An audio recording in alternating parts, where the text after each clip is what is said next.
Hi everybody. We saw the expected breakaway on stage 6 with my man Vine taking the win ahead of Trine and Fortunato. In the background, Ciccone and Almeida attacked yet did not manage to do proper damage. Carr, Reindering and Livans did not start the stage and Koen Bouwman did not finish it. Here's the resulting GC going into stage 7 with Tornstein Trine riding into red, now 31 seconds ahead of Armirai, and a minute to Fortunato, with the main GC contenders 2.5 to 3 minutes behind. The main loser of the day was Ayuso, who couldn't hold on in the first proper mountain stage and losing over 7 minutes on the group of favourites. That's his GC hopes done and dusted. The point standings remain largely unchanged, while Jay Vine takes the polka dot jersey, the jersey he took home on last year's edition. Which brings us to stage 7, 188k long and nearly 4,500 meters of climbing.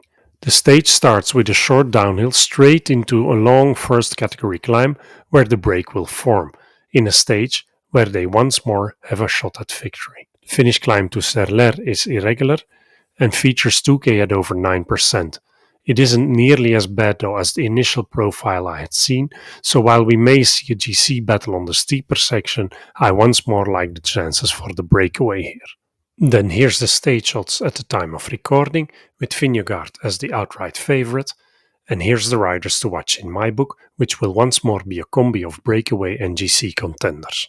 I'm expecting Vervaeke in the break once more to try and claim the polka dot jersey, while they have to try and get Lesser or Schachmann into the break as well. Bernal in a GC scenario and Kwiatkowski took it easy on today's stage, so he may well try to get into the stage 7 break. Almeida from the GC group and Vine or Soler from the breakaway. He's claimed the polka dots and I expect him to be going after it. Vingegaard doesn't want a jersey yet, so I'm not expecting Jorgensen or Koes guerrilla tactics either.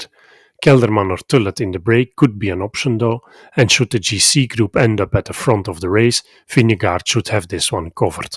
Bahrain now has the red jersey, which I expect them to try and hang on to, meaning they'll be controlling riders a la Armirai and Fortunato, marking them whenever they try and get into the break, which could result in a frantic opening climb. At EF, we had Ryan and Shaw in today's break, and you can expect them in tomorrow's break as well, either with the same riders or with Chavez or Nerurkar instead. Just like on stage 6, I'm not expecting the Red Bull boys here, and Castrillo was in the break MP5 today, yet I'm expecting him again tomorrow. Stage 7 is one of the stages he called prior to the Vuelta. Romo or Cepeda are there other options. Godeux lost half a minute to the main GC contenders today, which is still not enough for him to be allowed into the break, so I frankly don't expect Groupama tomorrow. Fortunato will not be allowed in the break by Bahrain, so Lopez, Pouls and Tejada are the potential riders here, with an edge for Pouls in my book, given that Lopez seems to be hanging with the GC group. At Jaiko I'm calling Dunbar and Harper once more, and Ciccone for Little Trek from the GC group. At Premier Tech, Riccitello seems to be hanging with the GC bunch, so I'll be watching Hirt and Frigo instead, with an edge for Frigo at this point, given that Hirt rather starts floating to the surface when the others start fading, deeper into a Grand Tour. Pidcock stuck to the GC group today and I expect him to do the same tomorrow, while I do expect Stone omitted in a mountain breakaway somewhere this Vuelta. In terms of stars, Vingegaard and Vine are my 4-star favourites for the stage. Ciccone and Castrillo get 3 stars, Almeida, Frigo and Dunbar get 2 stars, and Harper, Kwiatkowski and Pouls each get 1 star.